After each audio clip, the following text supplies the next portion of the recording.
आप YouTube channel देख रहे हैं। मैं इमरान खान हूँ।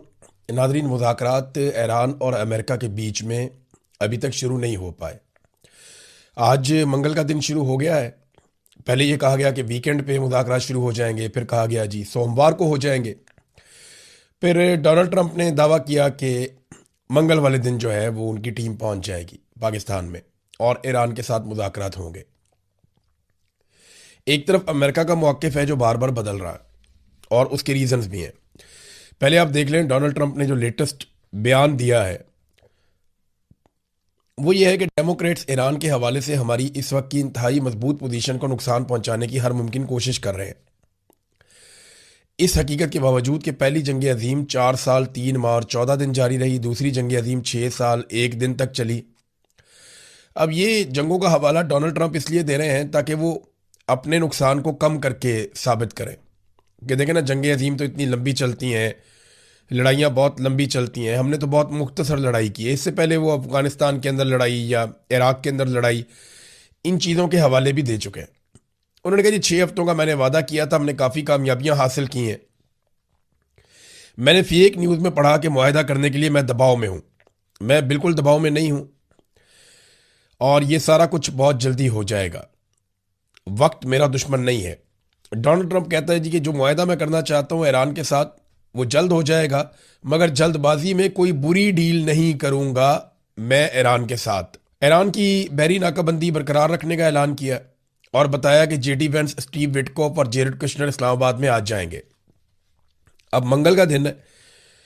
जेडी वेंस कहाँ पे हैं उनके बारे में खबर आती है अमेरिका से, और ख़बर ये बताती है कि जेडी वेंस का तैयारा भी तैयार है और वो सिर्फ इंतज़ार कर रहे हैं कि किस वक्त तेहरान की जानिब से इशारा मिले और ईरान के इशारे के बाद वो रवाना हो जाएं पाकिस्तान, इस्लामाबाद की जानिब, और जाकर मुज़ाकरात का हिस्सा बन जाएं।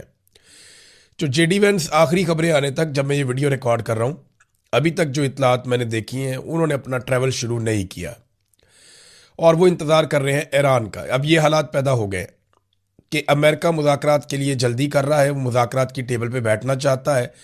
ईरान को कोई जल्दी नहीं है मुज़ाकरात की टेबल पे आने के लिए।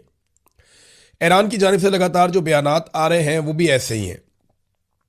अगर आप बाकर कालिबाफ का बयान देखें तो उन्होंने जो हालिया स्टेटमेंट दिया, या जो इराक़ची ने हालिया स्टेटमेंट दिया, या ईरानी सदर ने, वो सारे मिलते जुलते हैं। पहले ईरानी सदर को देखते हैं। ईरानी सदर ने कहा कि ईरान और अमेरिका के दरमियान मुज़ाकरात के मुमकिना दूसरे दौर से कबल ईरानी सदर ने यह कहा कि ईरान कभी ताकत के आगे सर नहीं झुकाएगा, ईरानी कभी नहीं झुकेंगे। उन्होंने कहा कि ईरान में अमरीकी हुकूमत के हवाले से गहरा तारीखी अदम एतमाद पाया जाता है जो अभी भी मौजूद है, हम उन पर भरोसा नहीं कर सकते। ईरानी सदर ने कहा कि बामानी मुज़ाकरात की बुनियाद वादों की पासदारी पर कायम होती है। अगर आप वादे तोड़ेंगे, जंगबंदी के वादों की खिलाफ वर्जी करेंगे और धोखा देंगे तो फिर बामानी मुज़ाकरात नहीं हो सकेंगे। अमरीकी हुकाम की जानब से गैर तामीरी और मुतजाद इशारे एक तलक पैगाम देते हैं। वो ईरान के हथियार डालने के ख्वाहिशमंद हैं कि ईरान अपने हथियार फेंक दे। इराक़ची ने एक और बड़ी इंपॉर्टेंट बात की है, जो वज़ीर ख़ारजा है अब्बास इराक़ची। उन्होंने कहा कि इसहाक डार साहब के साथ भी उन्होंने टेलीफोनिक बात की है, उनके स्टेटमेंट्स वैसे भी आ रहे हैं कि ईरान अमेरिका के हवाले से तमाम पहलुओं का जायज़ा लेकर आइंदा के लाएअमल का फैसला करेगा। और ईरान की वज़ारत ख़ारजा ने यह भी कह दिया है कोई इतनी जल्दी नहीं है हमें। उन्होंने कहा कि अभी हमारे पास कुछ ऐसा नहीं है जिस पे जाके हम अमेरिका के साथ मुज़ाकरात करें। और रीज़न वो ये बताते हैं कि एक तो जो नाकाबंदी की गई है पूरे खित्ते की, आबना हुर्मुज़ की चारों तरफ से अमेरिका की जानिब से, वो कहते हैं जी वो काबिल कबूल नहीं है। ये जो नेवल एक ब्लॉकेज डोनाल्ड ट्रंप ने लगाया है उसके ऊपर ईरान मजम्मत कर रहा है। वो कह रहे हैं जी इसकी मौजूदगी में ये जंगबंदी की खिलाफ वर्जी है, हम मुज़ाकरात आगे नहीं बढ़ा सकते। और ये बात फील्ड मार्शल आसिम मुनीर ने डोनाल्ड ट्रंप से बात करते हुए बता भी दी है और डोनाल्ड ट्रंप को ये मशवरा भी दिया गया। 2 मशवरे पाकिस्तान ने डोनाल्ड ट्रंप को दिए हैं। एक मशवरा ये दिया है कि ईरान मुज़ाकरात की टेबल पर नहीं आएगा अगर आप ब्लॉकेज जारी रखेंगे तो डोनाल्ड ट्रंप को मशवरा दिया है कि आप ब्लॉकेज ख़त्म करें। दूसरा मशवरा डोनाल्ड ट्रंप को पाकिस्तान ने यह दिया है कि आप अवामी सतह के ऊपर जो सख्त बयानात देते हैं ईरान के बारे में, वो बयानात भी आप ना दें। क्योंकि ईरान जंग नहीं हारता तो जंग का तासुर भी नहीं हारना चाहता। ये भी ईरान के लिए एक बड़ा इशू है। और अमेरिका के लिए इशू ये बन गया है कि दुनिया की वो जगह जहां पे वो पहले बहुत मजबूत था, उससे बहुत फायदा होता था, वो भी उसके हाथ से निकल रही है। मिसाल के तौर पे पॉलिटिको की एक रिपोर्ट है। ये रिपोर्ट में बताती है कि बहरीन में, इंडोनेशिया में और अजरबैजान में अमरीकी मफादात का नुकसान हुआ। बहरीन में अवामी राय बहुत तेजी से तब्दील हुई है और वो ईरान की तरफ झुकाव उसका बढ़ रहा है। इसी तरह जो है इंडोनेशिया में ईरान की हमायत बढ़ी है, अमेरिका की मुखालफत बढ़ी है। अब इंडोनेशिया इससे पहले बोर्ड ऑफ पीस के जेर इंतज़ाम चलने के लिए वो एक फौज भी दे रहा था, जिसे स्टेबलाइजेशन फोर्स कहते हैं, कि हम एक फोर्स देंगे, फौजी भिजवाएंगे। अब वहाँ पे वो दबाव है, वो भी मामला ख़राब हो गया। तीसरा जो अजरबैजान है, वो ईरान की ड्रोन सलाहियत और जो मजहबी असरात हैं, क्योंकि अजरबैजान मुसलमान मुल्क है और वहाँ पे ज़्यादा तादाद में अहले तशी रहते हैं, तो उसकी वजह से भी एक नुकसान अमेरिका को हुआ। लेकिन मैं एक चीज़ आपको बताऊं कि इसराइल अपने तेल की ज़्यादातर ज़रूरत अजरबैजानी तेल से पूरी करता है। ये शायद आपको नहीं पता। और इसराइल को यह तेल फराहम करता है तुर्की। दो ममालिक से इसराइल को तेल जाता है, जिससे इसराइल के मामला चलते हैं और इसराइल को बहुत फ़ायदा होता है। तो इसराइल की एनर्जी की ज़रूरियात दो मुसलमान मुल्क पूरी करते हैं और तीसरा मुसलमान मुल्क तुर्की है, जो इसराइल की तेल की ज़रूरियात पूरी करने के लिए मदद फराहम करता है। यानी चाहे वो बासफोरस हो, चाहे वो तुर्की में से गुजरने वाली पाइपलाइन हो, कुछ भी हो, इसराइल की जो एनर्जी की ज़रूरियात हैं वो तुर्की के ज़रिए से पूरी होती हैं। तो तुर्की, आप देखते हैं अक्सर वो ज़बानी जमा खर्च चलता रहता है, इसराइल तुर्की के खिलाफ, तुर्की इसराइल के खिलाफ, लेकिन ये आपस में जंग नहीं करते। तुर्की की क़यादत इसराइल के खिलाफ सख्त तरीन बयान दे के अपनी आवाम के अंदर मकबूल होती है। इसी तरह जो इसराइली क़यादत है वो तुर्की के खिलाफ सख्त तरीन बयान देकर अपनी आवाम में मकबूल होते हैं। और दोनों आपस में लड़ते नहीं हैं, बल्कि एक दूसरे का मफाद भी देखते हैं। आप देखें ना कैसे वो जो पाइपलाइन है वो वहाँ से गुजरती है और तुर्की में से सारा तेल जाता है, गैस जाती है, जो इसराइल को चाहिए वो तुर्की में से गुजर कर मिलता है। एक फैक्ट था, मैंने कहा मैं आपके सामने रखता हूँ। इसी तरह जो है वो एक और स्टेटमेंट भी है और वो कालीबाफ का है। वो कहते हैं जी आप, ये इस तरह नहीं होता कि आप जंगबंदी की खिलाफ वर्जियाँ करें और धमकियों के साए के अंदर मुज़ाकरात करें, तो हम धमकियों के साए में मुज़ाकरात नहीं करेंगे। ये अब ईरान का जवाब है। देखिए, इसमें एक चीज़ जो मुझे लगती है ना, ईरानी इस दफ़ा बड़े सीरियस हैं और उन्हें लगता है कि अगर वो पाकिस्तान जाते हैं तो उन पर कोई हमला ना हो जाए। लास्ट टाइम के हवाले से भी ये बताया गया कि उन्होंने अपने बहुत सारे प्लान तब्दील किए थे। जब वो वापस गए तो वो अलग एयरपोर्ट पे उतरे और वहाँ से उन्होंने अलग तरीके से सफ़र किया। तो ईरानी ये खदशा उनको है कि हमारी क़यादत को निशाना बनाया जा सकता है, क्योंकि इससे पहले ईरानी क़यादत को बार बार निशाना बनाया गया। अमेरिकन को भी ये खदशा रहता है, लेकिन खित्ते में अमरीकी हथियार इतनी बड़ी मिकदार में मौजूद हैं कि उनका कंट्रोल खित्ते पे बेहतर है। लेकिन ईरान का कम से कम अपने मुल्क में और आबने हुर्मत में तो अच्छा कंट्रोल है। और ये छेड़ बनी हुई है डोनाल्ड ट्रंप के लिए कि आबने हुर्मत को कैसे खुलवाना है।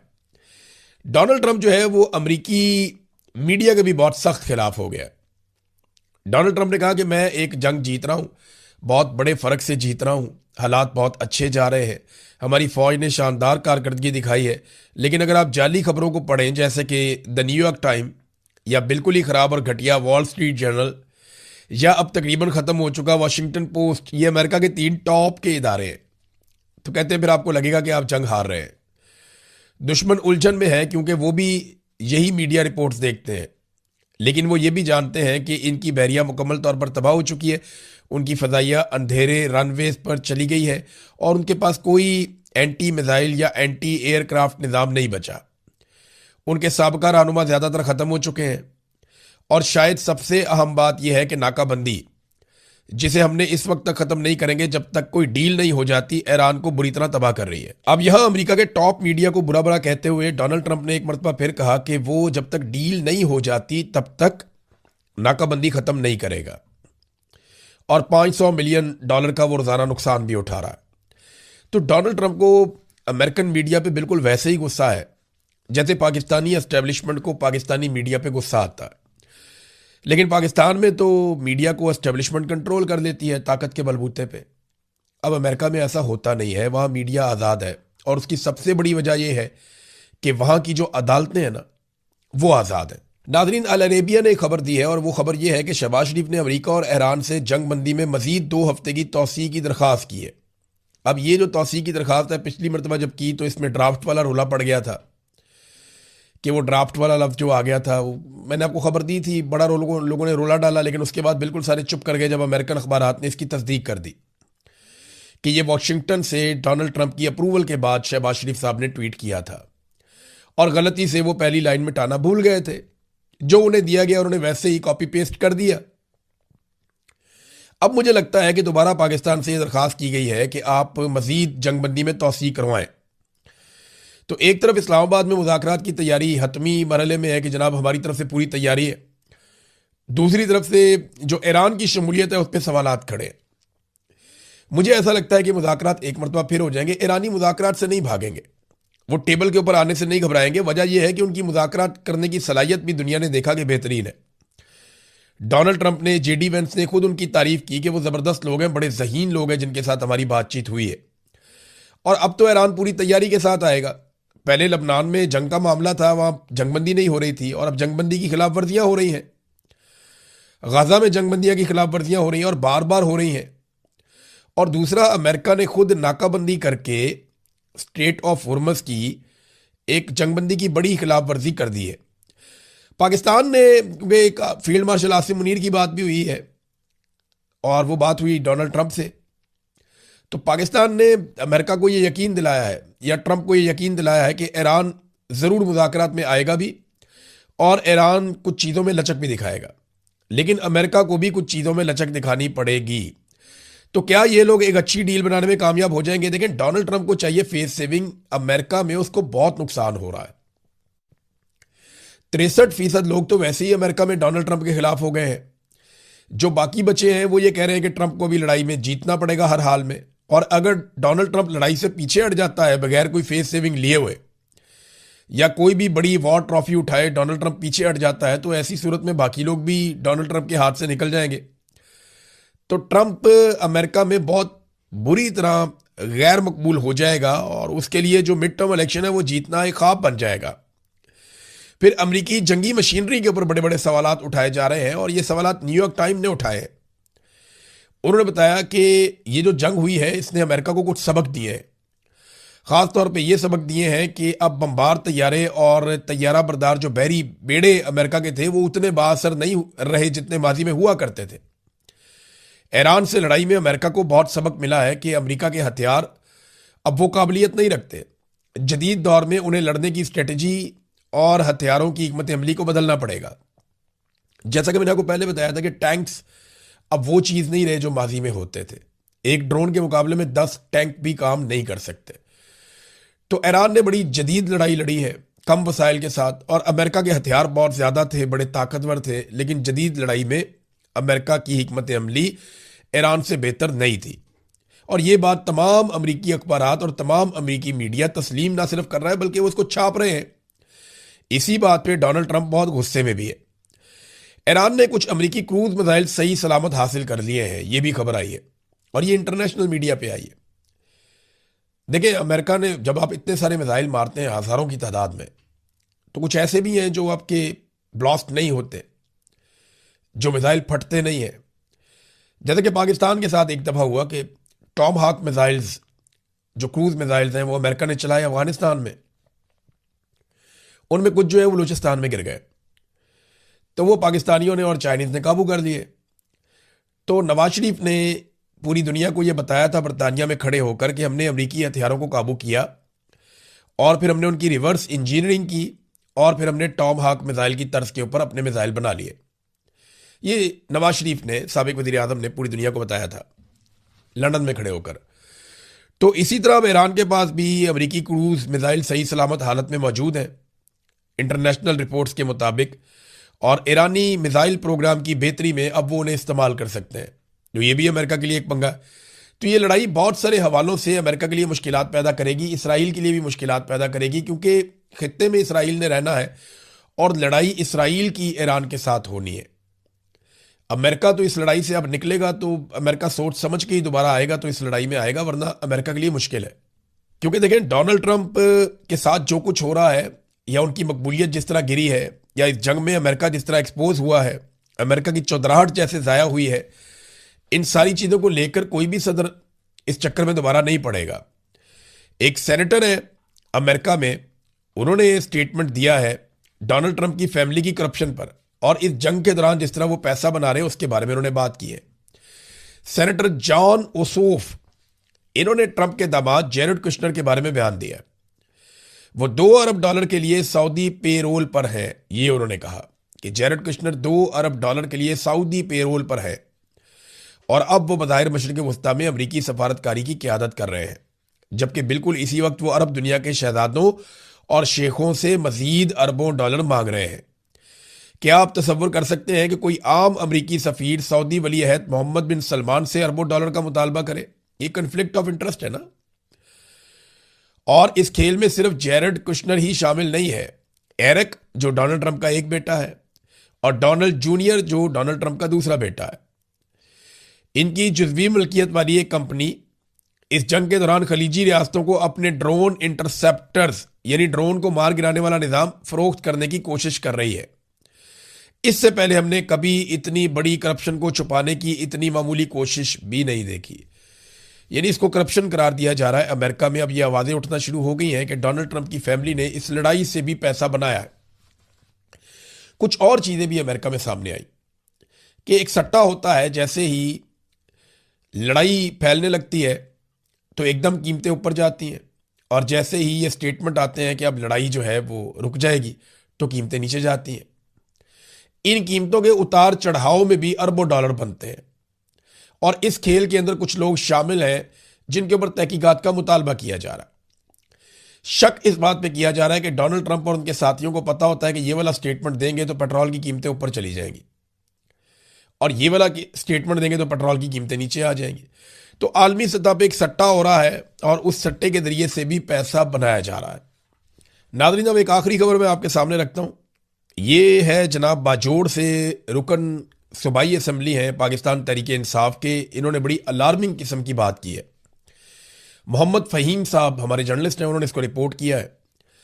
और रुकन असम्बली डॉक्टर हमीदुर रहमान, ये पाकिस्तान तहरीक इंसाफ के बाजोड़ से रुकन है।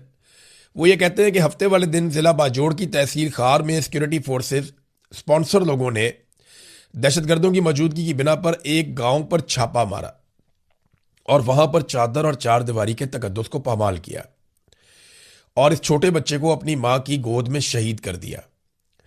इसके साथ साथ इस गांव के जितने घर थे, इन सब में जितना कुछ मौजूद था, इसे माले गनीमत के नाम पर ले गए, जिसमें सोना, नकदी और कपड़े वगैरह भी शामिल थे। इसकी तमाम तफसीलात भी मौजूद हैं। सैयद बादशाह के घर से 2 तोले सोना और 72,000 रुपए भी ले गए। फजल हयात के घर से 1 लाख रुपए साथ ले गए, और उसके साथ साथ घरों से कपड़े भी ले गए। इसके बाद अहदाफ भी हासिल नहीं किए गए। वहां लोगों ने एहतजाज किया और मुतालबा किया कि इन लोगों के खिलाफ इंक्वायरी हो, क्योंकि ये एक बार नहीं हुआ। रोजाना की बुनियाद पर इन इलाकों में सिक्योरिटी फोर्सेज के इदारे और अहलकार मुख्तलिफ शक्लों में और मुख्तलिफ कपड़ों में चादर और चार दीवारी का तकद्दुस पामाल करते हैं। इसके अलावा हमारे इलाके छोटे मामूद में मुख्तलिफ इलाके हैं जहां रोजाना लाशें उठाना मामूल बन गया है। इस पूरे ऐवान को पता है कि जून 2025 में बाजोड़ में ऑपरेशन किया गया, इलाके क्लियर किए गए, लोग भी बेघर हुए, खैमों में जाकर रहे, लेकिन इसके बावजूद क्लियर इलाकों में दोबारा ऑपरेशन कर रहे हैं और तलाशी ले रहे हैं और मार्टर गोले फायर कर रहे हैं। इसका क्या मतलब हुआ? 1 साल में अभी तक वो इलाका क्लियर नहीं हो सका। ये बड़ा अलार्मिंग है कि अगर सिक्योरिटी फोर्सेस ये छापे मारती हैं या एक्टिविटीज़ करती हैं और इसके अंदर लोगों का सामान उठाकर ले जाए, या आम लोगों का कत्लेआम हो, या बच्चे शहीद हो जाएं, ये वाक़यात इंतहाई अफसोसनाक हैं। इनकी फ़ौरन इंक्वायरी होनी चाहिए।